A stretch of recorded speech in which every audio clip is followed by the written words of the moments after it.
নমস্কার বন্ধুরা, আমি মমতা স্বাগত জানাই সবাইকে আবার একটি নতুন পডকাস্টের এপিসোডে। রিসেন্টলি আমি এমন একজন মানুষের অ্যাস্ট্রোলজিক্যাল প্রোগ্রাম দেখেছি, দেখার পরে আমার নিজের ভিতরে একটা পজিটিভ ইম্প্যাক্ট পড়েছে। তিনি এমন একজন মানুষ যে পজিটিভ ওয়ে দিয়ে জ্যোতিষীয় বিষয়ে আলোচনা করে থাকেন, এমনকি সমস্যার কথা হলেও কিন্তু সেটা পজিটিভ ওয়ে দিয়ে মানুষজনদেরকে বোঝায়। ঠিক এই কারণের জন্য আমি ভাবলাম যে একটা ডিসিশন নেওয়া যাক, যে এই মানুষটির সাথে একটা অ্যাস্ট্রোলজিক্যাল ডিসকাশন করা আমার জন্য খুবই ইম্পর্টেন্ট আমার লাইফের জন্য। এমনকি আমাদের যে ভিউয়ার্স আছে তারাও অনেক কিছু জ্ঞান অর্জন করতে পারবে। তো সেই কারণে আজকের এই পর্বে আমার সাথে সেই মানুষটি রয়েছে। তিনি হচ্ছেন অ্যাস্ট্রোলজার পিয়ালি মুখার্জি ম্যাডাম। নমস্কার, আমি পিয়ালি মুখার্জি। আশা করি সবাই ভালো আছেন, সুস্থ আছেন। নতুন বছরে সবাই ভালো থাকুন, সুস্থ থাকুন, আনন্দে থাকুন এবং প্রপার ওয়েতে জ্যোতিষীর কাছে গিয়ে পরামর্শ করে নিজেদের যা কিছু সমস্যা সেগুলোকে যাতে মেরামত করা যায় সেই রকম ভাবে এগোতে থাকুন। ইদানিং পরে একটা কোয়েশ্চেন আপনার কাছে খুব আসছে, সেটা হচ্ছে যে বিবাহিত জীবন দীর্ঘদিন হয়ে গেছে, তারপরেও সমস্যা হচ্ছে স্বামী স্ত্রীর মধ্যে, তারপরে হঠাৎ ডিভোর্সের দিকেও চলে যাচ্ছে, এমনকি এটা চাকরিরত ব্যবস্থা তো হচ্ছে। এটা কেন হচ্ছে? এটা তো প্রথম থেকেও তো হতে পারতো। একদম বেসিক্যালি অনেকেই আসেন, প্রথমে তো যারা আসেন জটক বিচার করতে, অনেকে আসেন যে এর সাথে ম্যাচ হবে কিনা। এবার জটক বিচার করে দেখা গেল যে হ্যাঁ ঠিকঠাকই হচ্ছে, কোনো অসুবিধা নেই।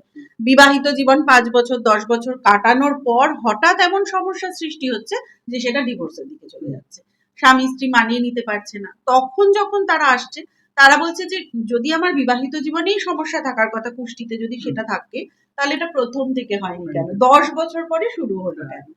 যেটা মেন ব্যাপার, আমাদের কিন্তু এই যে 9টা গ্রহই কিন্তু আমাদের ডিভোর্সের যোগ দেয়। ঠিক আছে, এরম না যে শুধু মঙ্গলের জন্য। আমাদের একটা ধারণা আছে যে ডিভোর্স হবে বা বিবাহিত জীবনে সমস্যা হবে মানে মঙ্গল খারাপ হলে জিনিসটা হয়। বেসিক্যালি কিন্তু তা নয়। প্রত্যেকটা গ্রহ, সে রবি থেকে শুরু করে চন্দ্র, বুধ, মঙ্গল, বৃহস্পতি, সবাই আমাদের বিবাহিত জীবনে ডিস্টার্ব করতে পারে। তাই জটক বিচারের সময় আমাকে মেনলি দেখতে হয়, জটক বিচারে কিন্তু যেটা বিচার হয় সেটা কিন্তু আমাদের বর্ণ, যোনি, গণ এসব বিচার হয়। আমাদের কিন্তু ছকের গ্রহগুলোর কোনো বিচার হয় না। এবার দেখা গেল জটক বিচার করে রাজজটক, কিন্তু সেই রাজজটকের সাথে বিয়ে হলো, তারপর দেখা গেল 3-4 বছর থেকে সমস্যা অষ্টকূট তো মিলন করতে সবই হয়, কিন্তু সেখানে কিন্তু আমাদের গ্রহগুলোর কোনো ব্যাপার থাকে না। B9 চার্টটা চেক করতে হবে। হ্যাঁ, এবার যা কিছুই চেক হয় তার সাথে গ্রহগুলোর কোনো সম্পর্ক থাকে না। সেই কারণে জটক বিচার করার পর সেটা যদি ধরো রাজজটক হলো কি ভালো নাম্বার পাওয়া সত্ত্বেও সেই বিয়ে অনেক সময় টেকে না। কেন টেকে না? কারণ জটক বিচারের সাথে সাথে আমার পাত্র বা পাত্রীর ছকটা দেখাটাও ভীষণ দরকার। এবার ছকে দেখা গেল পাত্রীর বৃহস্পতি নিম্নস্থ, তাহলে সে বিয়ে কোনো দিনই টিকবে না, কারণ বৃহস্পতি আমাদের মেন বিবাহিত জীবনে সুখ দেয়। এবার আমার জটক বিচারে মিলেছে 36 পয়েন্টের মধ্যে 27 মিলেছে, সে রাজজটক বিয়ে হলো ধুমধাম করে, কিন্তু যার বৃহস্পতি খারাপ, প্রথম 3-4 বছর 5 বছর খুব ভালোভাবে জীবন কাটলো, তারপর দেখা গেল বৃহস্পতির মহাদশা। এইবার যে আমাদের কি হয়, জন্মছকে যে গ্রহগুলো খারাপ তার মহাদশায় খারাপ ফল পাওয়া যায়। তাহলে বৃহস্পতির আগে যখন রাহুর মহাদশা চলছিল তখন এতটা খারাপ হয়নি, যেই বৃহস্পতির মহাদশা পড়লো তখন আমার সাথে সাথে কি হলো, নিম্নস্থ বৃহস্পতি খারাপ ফল দিতে শুরু মানে করলো। নিম্নস্থ বৃহস্পতি বিবাহিত জীবনে প্রবলেমটা করতে দশাটা স্টার্ট হলো, তখনই প্রবলেমটা শুরু হলো। সেটা 3 বছর পরেও হতে পারে, 25 বছর পরেও হতে পারে। অনেকের কিন্তু এখন 25 বছর 20 বছর পরেও ডিভোর্স হচ্ছে, কারণ তার বৃহস্পতিটা আস্তে আস্তে করে এসছে হয়তো এমন জায়গায়, বা ধরো মঙ্গল খারাপ, তার মঙ্গলের মহাদশাটা এসছে হয়তো বিবাহিত জীবনের 15 বছর পরে, তখন সেই মঙ্গলটা ডিস্টার্ব করা শুরু করলো। তখন যারা আমাকে বলছে যে এটা তো আমার বিবাহিত জীবনে সমস্যা হলে এটা তো আগেই হতে পারতো, সেটা এত বছর পরে কেন হচ্ছে? তার কারণ যে গ্রহের কারণে তোমার বিবাহিত জীবনে ডিস্টার্ব হওয়ার কথা, সেই গ্রহটার মহাদশা তোমার এসছে বলেই সমস্যাটা শুরু হচ্ছে। অনেকে আছে কি যেটা বললাম চাকরিরত অবস্থা, তো সেম জিনিস, এটা কি সেম হবে? সেম হবে। ধরো চাকরি, আমার রবি খুব স্ট্রং, ঠিক আছে, রবি স্ট্রং, আমি সরকারি চাকরি পেয়েছি, আমার সরকারি চাকরিতে কোনো সমস্যা হচ্ছে না। এইবার মহাদশা যেমনি, ধরো রবি একটা এমন ঘরে রয়েছে, রবি ধরো শনির ঘরে রয়েছে, শনি রবি 20 যোগ। এবার যখন শনির মহাদশা আসছে তখন শনি কিন্তু সেই জায়গাটাকে আটকে দিচ্ছে। আবার আরেক রকম হয়, যেটা বিবাহিত জীবনের ক্ষেত্রে হয়, মহাদশার সাথে সাথে গোচর। গোচর। ধরো রবির ঘরে হঠাৎ করে কেতু এসে পড়লো, কেতু থাকে 1.5 বছর। এবার 1.5 বছর কিন্তু আমার ওই চাকরির জীবনে সমস্যা, চাকরি চলে যেতে পারে, পলিটিক্সের শিকার হতে পারে, গুপ্তশত্রু বাড়তে পারে, বসের সাথে ঝামেলা হতে পারে। তখন লোকে বলবে আমার তো এতদিন ভালোই চলছিল, আমার হঠাৎ করে কেন এরম হলো, কনফিউজড হয়ে যায়। হ্যাঁ, যে আমার তো ভালো চলছিল, আমার কোনো সমস্যা হয়নি, আমি ভালোভাবে পরীক্ষা দিয়ে চাকরি পেয়েছি সবকিছু, আমার 10 বছর চাকরির পর হঠাৎ করে এটা শুরু হলো কেন? সেটা কিন্তু হয় মহাদশা, নয়তো গোচরকালীন হয়তো রাহু কেতু শনি এমন ভাবে রবির সাথে গোচরে এসছে যার ফলে চাকরির জায়গাটা সমস্যার সৃষ্টি হচ্ছে। হয় অনেকে হয় যে কর্মের জায়গাটা একদমই ভালো থাকে না, ঠিক আছে, হাজার চেষ্টা করছে, পরীক্ষা দিচ্ছে, তারপরে সব রকম চেষ্টা করছে, কিন্তু তাও হচ্ছে না। এটা কেন হয়? এটা আসলে আমাদের কর্মস্থানটা দেখতে হয় মেনলি। আমাদের অনেক ক্ষেত্রে হয় কি লোক মানে কর্মস্থানটাই মেন দেখে, যে কর্মস্থানে যদি আমার শুভ গ্রহ থাকে তাহলে আমার কর্মের জায়গাটা শুভ হবে, কিন্তু সেটা কিন্তু ম্যাটার করে না। কর্মের জায়গার ক্ষেত্রেও ধরো কর্মস্থানটা আমার খারাপ, কিন্তু যদি আমার কোনো একটা তুঙ্গস্থ গ্রহ থাকে, সেটা বৃহস্পতি হোক, রবি হোক, শনি হোক, হ্যাঁ, এই তুঙ্গস্থ গ্রহ থাকলেও কিন্তু কর্মের জায়গাটা মেরামত হয়ে যায়। মানে কর্মের জায়গা আমার খুব খারাপ রয়েছে, তবুও একটা তুঙ্গস্থ গ্রহ কিন্তু তোমার কর্মের জায়গাটাকে স্ট্রং করতে পারে। আবার দেখা গেল যে আমার রবি তুঙ্গস্থ, কিন্তু তবুও আমার চাকরি হচ্ছে না, কেন? কারণ দেখা গেল শনি হয়তো খারাপ। শনি আমাদের কর্মের কারক, রবি যদি সরকারি চাকরির কারক হয়, শনি কিন্তু কর্মের কারক, তাহলে আমাকে রবির সাথে সাথে শনিকেও দেখতে হবে। আমার শনি নিম্নস্থ, রবি তুঙ্গস্থ, কিন্তু আমার তাতে কোনো কর্মের কারক, একদম। শনিকে যদি ঠিক না থাকে তাহলে কি হবে? লড়াই করেই যাচ্ছ, সারাদিন পরিশ্রম করছো, এটা হচ্ছে মেন ব্যাপার। দিনের শেষে তখন শনিকে বলে যে শনি খুব কঠিন কঠোর, কিন্তু অ্যাকচুয়ালি আমি স্যাটার্নকে খুব মানে করি, মানে ভালোবাসি, বিকজ মানে ডিসিপ্লিন সবার লাইফে হওয়া উচিত, ঠিক আছে, আর অনেস্ট সবার আগে থাকতে হবে। এবার আমি যদি কর্মটা যদি খারাপ করে থাকি, তখন তো আমি স্যাটার্নকে দোষ দিয়ে লাভ নেই না, যে কেন করছে। আমাদের যেমনি স্কুল, হ্যাঁ, স্কুলে কি হয়, ভালো পড়াশোনা করলে ভালো রেজাল্ট হয়, খারাপ পড়াশোনা করলে খারাপ রেজাল্ট হয়। তার জন্য তো টিচারকে দোষ দিয়ে লাভ নেই, তুমি পড়াশোনা করছো না তার জন্য তোমার রেজাল্ট খারাপ হচ্ছে। শনিদেবও ঠিক তাই, তুমি যদি সঠিক কর্ম করো, সৎ পথে থাকো, শনিদেব তোমাকে মানে দেবেনি, ভরিয়ে দেবেন। আর বলে কি, শনি আর বৃহস্পতি দুজনেই ছাপ্পার ফাঁকে দেন। বৃহস্পতির দেওয়া না রাখা যায় না, কিন্তু শনি যেটা দেন সেটা রেখে দেন একদম। তো সেই কারণে শনি কিন্তু আমাদের পুরস্কার দেন, হ্যাঁ, কিন্তু সেটা সঠিক পথে চলতে হবে। এবার অনেকে আছে, আপনি তো দেখেছেন, অনেকে আছে যে ঠিকঠাক কর্ম করছে না, কিন্তু দেখা যাচ্ছে শনিদেবের গিয়ে তেল চড়াচ্ছে, তারপরে চিনি দিয়ে খাওয়াচ্ছে। যখন ওটা নিয়ে তর্ক হয়েছে অনেক সময়, যে দেখ ভাই, ভালো কাজটা কর, হার্ডওয়ার্ক কর, আর ডিসঅনেস্ট হোস না, ওসব করে হবে না, ঠিক আছে, ওটা করে কিন্তু মানে তুই ইমপ্রেস করতে পারবি না শনিদেবকে, কিন্তু না তুই কম মানে বেশি বুঝিস, এই জায়গায় হয়, কিন্তু ভুল করছিস, সেটা হচ্ছে না। বেসিক্যালি ব্যাপারটা কি হয়, এগুলো হচ্ছে মানে ঘুষ দেওয়া বলে, মানে ব্ল্যাকমেল করা, আমি তোমায় দিচ্ছি তুমি আমায় দাও। শনিদেব কিন্তু এগুলোতে একদমই অপছন্দ করেন, একদম অপছন্দ করেন। মানে তুমি ভেতরে ভেতরে নোংরা কাজ করছো, অসৎ পথে চলছো, লোকের খারাপ করার চেষ্টা করছো, এদিকে সামনে তুমি একেবারে বড় ভক্ত হয়ে রয়েছো, সে প্রত্যেকদিন শনিদেবের মন্দিরে যাচ্ছ, পুজো দিচ্ছ, শনিদেব কিন্তু অন্তর্যামী, তোমার ভেতরটা দেখছে, তুমি বাইরে কত কি চড়ালে সেটা ম্যাটার করছে না, ম্যাটার করছে তোমার কর্মটা ঠিক হচ্ছে কিনা। তো সেক্ষেত্রে যদি তুমি কর্মটা ঠিক করে তুমি শনিদেবের কাছে যাও বা তার পুজো দাও, তিনি অবশ্যই তুষ্ট হবেন। কিন্তু তোমার ভেতরে ভেতরে অন্যের ক্ষতির চিন্তা, আর তুমি গিয়ে সর্ষের তেলের একেবারে ঢেলে দিলে ডিব্বা, তাতে শনিদেবের কোনো। আমি এখন ইদানিং দেখি ইউটিউবে বা ফেসবুকে প্রচুর টোটকা, হ্যাঁ, সবাই কিন্তু টোটকা চায়, কারণ সবাই না শর্টকাট, হ্যাঁ, মানে আমি আজকে এটা করলাম কালকে আমার রেজাল্ট এসে যাবে, এটা চায় শর্টকাট। কিন্তু টোটকা কিন্তু তখনই সাকসেসফুল হয় যদি গ্রহ তুষ্ট থাকে। আমার শনিদেব তুষ্ট নন, আমি টোটকা করছি, সেই টোটকায় কিন্তু কোনো কাজ দেয় না। আরেকটা দেখি সবাই খুব মন্ত্র দেন, এই মন্ত্র জপ করুন, হ্যাঁ ওই মন্ত্র জপ করুন, এই মন্ত্র জপ করলে কালকে কোটিপতি হয়ে যাবেন, ওই মন্ত্র জপ করলে পরশু বিয়ে হয়ে যাবে, একদম। কিন্তু মন্ত্র যতক্ষণ না দীক্ষা হচ্ছে আর গুরুর মুখ থেকে তুমি শুনছো, ততক্ষণ সেই মন্ত্র জীবিত হয় না, মানে মৃত মন্ত্র। তুমি লাখ লাখ বার সেই মন্ত্র উচ্চারণ করো, সেই মন্ত্রের কোনো ভ্যালু নেই। কিন্তু গুরুর মুখ থেকে যদি তুমি সেই বীজটা পাও, সেই বীজটা যদি তুমি একবারও জপ করো, সেটাই তোমার কাজে দেবে।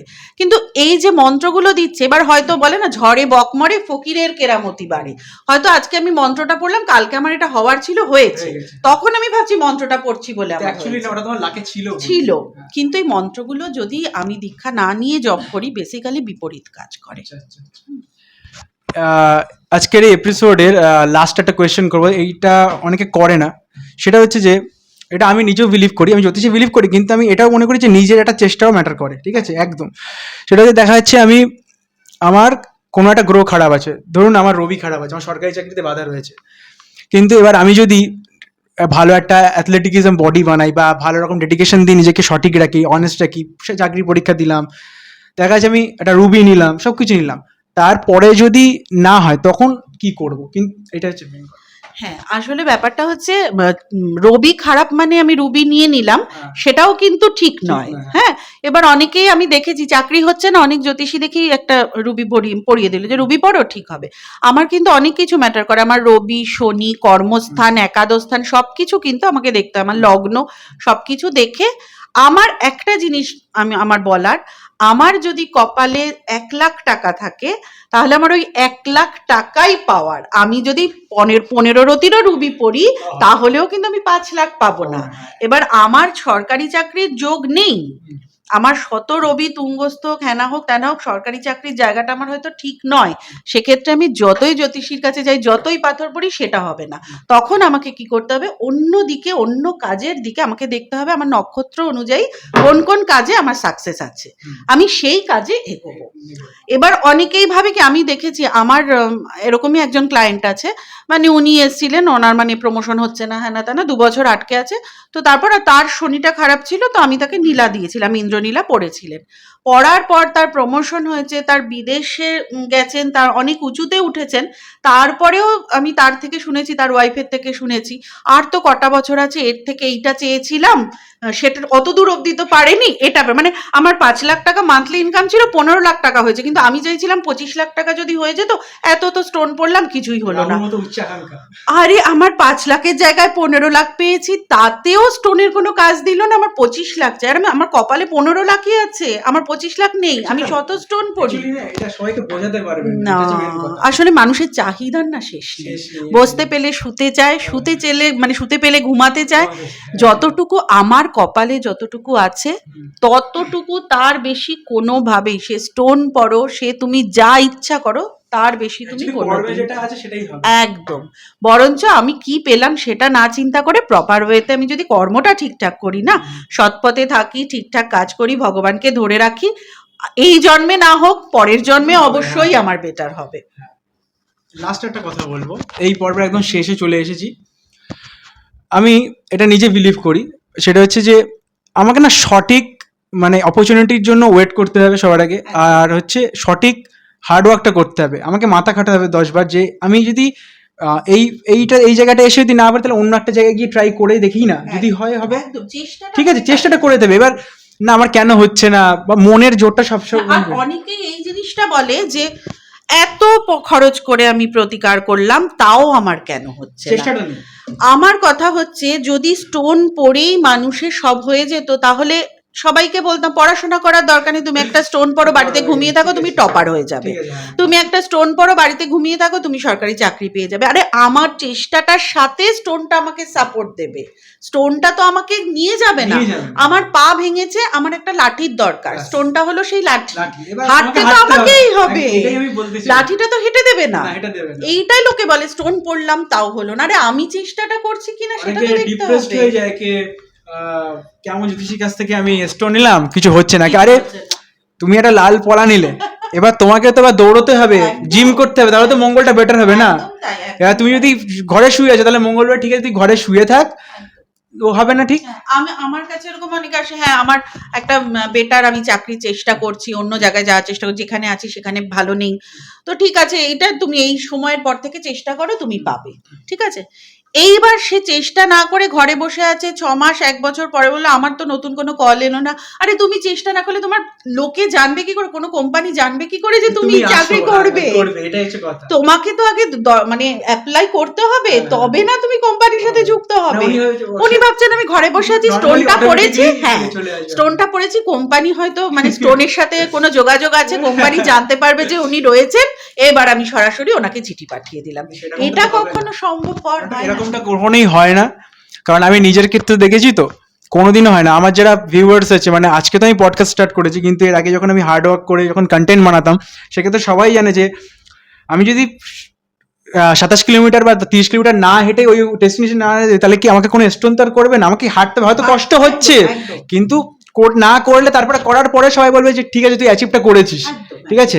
এবার মানে সেই অ্যাচিভমেন্টের ভিতরে কিন্তু তোমারও হার্ডওয়ার্ক আছে, স্টোনটারও কিছু আছে, কিন্তু তুমি তখন তোমার হার্ডওয়ার্কটা দেখছে। একদম। এবার ধরো তোমরা দুজন মানুষ চেষ্টা করছো, ঠিক আছে, একজনের হয়তো শনি ভালো, একজনের হয়তো শনি খারাপ। যার শনি ভালো তার 5টা পা হাঁটলো, সে পেয়ে গেল, আর যার শনি খারাপ সে 15টা পা হাঁটলো, তবে সে পেলো। পাবে সবাই, কিন্তু কারুর একটু বেশি করতে হয়, কারুর একটু কম। এবার মেন কথা হচ্ছে ওই সবচেয়ে আমার মনে হয় যে সবচেয়ে স্ট্রংগেস্ট যে ব্যাপারটা, সেটা হচ্ছে মনের জোরটা বিশাল। পর্বটা এখানেই শেষ করছি। ম্যামের সাথে অনেক ভালো ভালো টপিক নিয়ে কথা বললাম, হয়তো আবারও একদিন দেখা হবে ম্যামের সাথে, আবার নতুন কোনো টপিক নিয়ে কথা হবে। তো আজকে এই অবধি পডকাস্টটা, দেখা হচ্ছে নতুন একটা পডকাস্টে। By, C you.